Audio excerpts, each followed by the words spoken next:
আসসালামু আলাইকুম সম্মানিত ভিউয়ার্স, সবাইকে শুভকামনা এবং সবাইকে শুভেচ্ছা রইল। আমি মোহাম্মদ জাকারিয়া, পল্লী চিকিৎসক, মোটিভেশনাল স্পিকার। আপনাদের বিভিন্ন সময় বিভিন্ন স্বাস্থ্য বিষয়ে আলোচনা করে থাকি। আমার বিরাজ মেডিকেল প্রতিষ্ঠান 100 বছরের প্রতিষ্ঠান। আপনারা প্রথম থেকে শুরু করে শেষ পর্যন্ত না টেনে অবশ্যই শুনবেন এবং স্বাস্থ্য বিষয়ে টিপস। আজকে আলোচনার বিষয় যে আপনার সন্তান নেওয়ার আগে পূর্ব প্রস্তুতি। তো সম্মানিত বন্ধুরা, আপনারা অবশ্যই একটি লাইক, একটি শেয়ার, অবশ্যই সাবস্ক্রাইব করবেন, অন্যদের মাঝে শেয়ার করবেন। তাহলে শুনুন স্বাস্থ্য বিষয়ে এবং সন্তান নেওয়ার পূর্ব এবং কিভাবে এখান থেকে নিয়ম অনুসারে আপনাকে চলতে হবে। আসলে প্রেগনেন্সি সব মেয়ের জীবনে অনেক আকাঙ্ক্ষিত বিষয়, কিন্তু এখন আসলে আমরা দেখতে পাই যে কনসেপ্ট করার আগে থেকে মেয়েরা কিছু জটিলতা ভোগে। কনসেপ্ট করার পরেও অনেক বিভিন্ন ধরনের সমস্যার সম্মুখীন হয়। এই কারণেই অনেক মায়েরাই কনসেপ্ট করার আগে থেকে প্ল্যান করেন তার কি কি সতর্কতা অবলম্বন করতে হবে, তার কি কি পরীক্ষা নিরীক্ষা করতে হবে, তিনি একটি সুস্থ সন্তান জন্মদান করতে পারবেন সে সম্পর্কে কিছু বলা। তো আসলে একটা কাপল 1 বছর এক থাকার পরেও কনসেপ্ট করতে পারে না কোনো ধরনের জন্ম নিয়ন্ত্রণ ছাড়া, সেটা বলে আমরা বন্ধুত্ব। যখন আমরা কাপল প্ল্যান করে তারা প্রেগনেন্সি নেবেন, তার আগে দেখতে পায় ডাক্তার স্বর্ণাপন্ন হন, তখন আমরা আসলে কিছু ব্যাপারে পরামর্শ দিয়ে থাকি।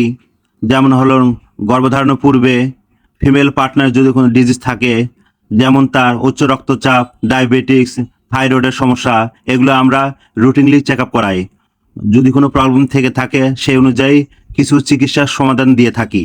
যেমন হলো, একটি মেয়ে কনসেপ্ট করার আগে তার ডায়াবেটিক্স থাকে, তিনি যদি কোনো ধরনের ওষুধ খেতে থাকেন তাহলে ওটা আমরা পরিবর্তন করে ইনসুলিন শুরু করতে বলি।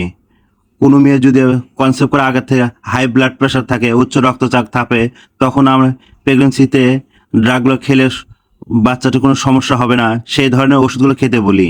সেরকমভাবে আবার থাইরয়েডের সমস্যা হলে, হাইপোথাইরয়েড, এই ডিজিজটা হয়তো বা মেয়েটা অনেকদিন ধরে ওষুধ খাচ্ছেন, হয়তো দেখা যাচ্ছে অনেক ধরনের চেষ্টা করছেন, কনসেপ্ট হচ্ছে না, তখন আমরা এটার লেভেলটা অ্যাসেস করে বের করার চেষ্টা করি কেন তার কনসেপ্ট হচ্ছে না। দরকার মতো ডোজ বাড়িয়ে কনসেপ্ট করার জন্য একটি পরিবেশ তৈরি করি। আরেকটি হলো ফলিক অ্যাসিড, যেটা গুরুত্বপূর্ণ উপাদান। কনসেপ্ট করার আগে থেকে এগুলো সাজেস্ট করে থাকি।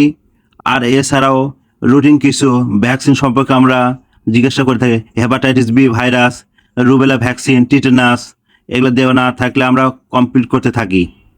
রুবেলা ভ্যাকসিনের ব্যাপারে একটা জিনিসের ব্যাপারে সতর্ক করি, যদি কোনো মেয়ে রুবেলার অ্যান্টিবডি শরীরে প্রেজেন্ট না পাই তখন আমরা ওটার জন্য একটা ভ্যাকসিন দিই।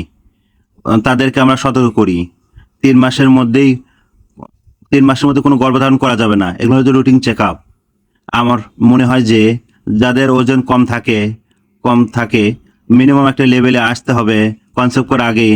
খুব বেশি যদি আগে মেলাটোস, তাহলে গর্ভধারণ শিশুর বৃদ্ধি কমে যায়, প্রিমেচিউর বাচ্চা, আইওজিআর, গ্রোথ রিটার্ড বেবি হওয়ার চান্স থাকে।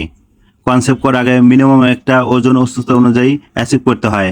আবার খুব বেশি যদি ওজন থাকে, ওজন কমিয়ে প্রেগনেন্সি নিতে বলি। এগুলো হলোই সতর্কতা। থ্যাংক ইউ, সবাইকে ধন্যবাদ এই স্বাস্থ্য বিষয়ে প্রোগ্রাম দেখার জন্যে। আপনারা সবাই অবশ্যই কমেন্ট করবেন এবং শেয়ার করবেন, একটু লাইক করবেন, সাবস্ক্রাইব করবেন এবং স্বাস্থ্য বিষয়ে জানার জন্য প্রতিনিয়ত আপনারা অপেক্ষা করবেন। পরবর্তী ভিডিও নিয়ে আপনাদের সামনে আসবো। তো আপনারা কমেন্ট করে লিখবেন কী ধরনের ভিডিও চান। আপনাদের কমেন্ট না করেন, লাইক না করেন, শেয়ার না করেন, তাহলে তো বুঝতে পারবো না। এবং আমাদের বিরাজ মেডিকেল 100 বছরের প্রতিষ্ঠান, যে কোনো ধরনের চিকিৎসার জন্য আমাদের সঙ্গে যোগাযোগ করুন। থ্যাংক ইউ, সবাইকে ধন্যবাদ।